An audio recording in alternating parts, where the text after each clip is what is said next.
আলাইকুম। Land solution 799 YouTube চ্যানেলের পক্ষে আমি সার্ভার মোহাম্মদ ইব্রাহিম।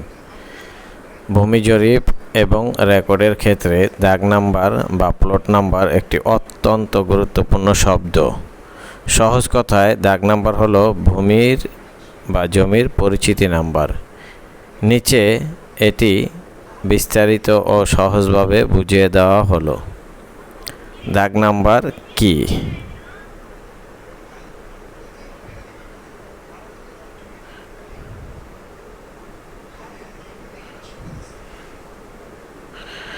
যখন কোনো মৌজার গ্রাম বা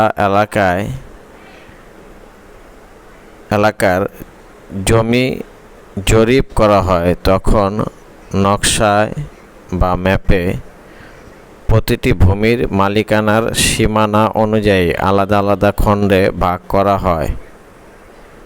নকশাকৃত এই প্রতিটি ছোট জমির খণ্ডকে বলা হয় দাগ বা প্লট। আর এই প্রতিটি খণ্ড বা দাগকে চেনার জন্য যে সুনির্দিষ্ট সংখ্যা বা নম্বর দেওয়া হয় তাকেই দাগ নাম্বার বলে।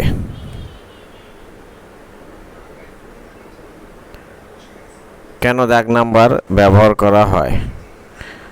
জমি শনাক্তকরণ।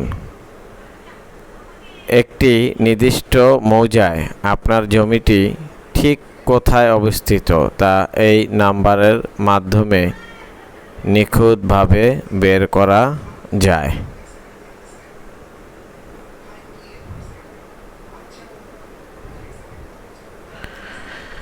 সীমানা নির্ধারণ। নকশায় দাগ নাম্বারের মাধ্যমে জমির চারপাশের সীমানা বা চৌহদ্দি নির্দিষ্ট করা থাকে।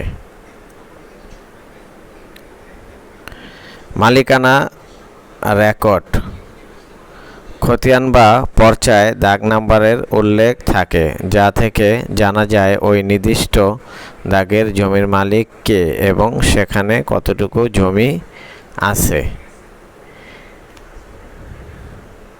একটি সহজ উদাহরণ ধরুন, একটি পুরো গ্রাম হলো একটি বই, আর সেই গ্রামের খতিয়ান হলো বইয়ের অধ্যায়। এই অধ্যায়ের ভেতরে থাকা প্রতিটি পৃষ্ঠা নম্বরই হলো একটি করে দাগ নম্বর, যা দিয়ে নির্দিষ্ট পৃষ্ঠাটি বা জমিটি চট করে খুঁজে বের করা যায়।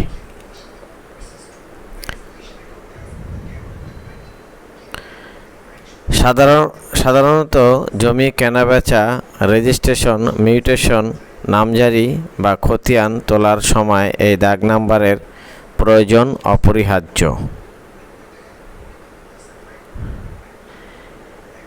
আমরা একটা নকশা দেখতে পারতেছি। এই নকশায় অনেকগুলো দাগ নাম্বার দেওয়া আছে।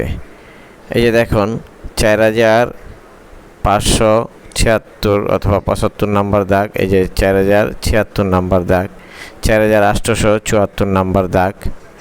এই নকশাটার ভিতরে প্লটগুলোকে আলাদা করে চিহ্নিত করার জন্য এই যে দাগ নাম্বারগুলো দেওয়া হয়েছে। 4882 নাম্বার দাগ, এই হলো দাগ নাম্বার। ঠিক আছে বন্ধুরা, ভালো থাকবেন। আসসালামু আলাইকুম।